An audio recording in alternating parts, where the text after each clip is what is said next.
we're going to show you how to change the Cosenza faucet hose. The tools you'll need will be 2 adjustable wrenches and an Allen key. The first step is to take the head from the hose and put it aside. The next step will be to take the Allen key and loosen off the screw on the back of the faucet. Once loosened, the whole body of the faucet should come off. Next, we take the spring in the hose and you'll tap it once on the floor, and this will loosen up the hose and push it back like this to expose the other end.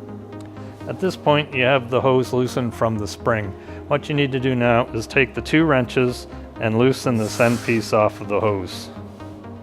Once you have that off, you can just pull the hose out and then put the new hose back in and reverse the process.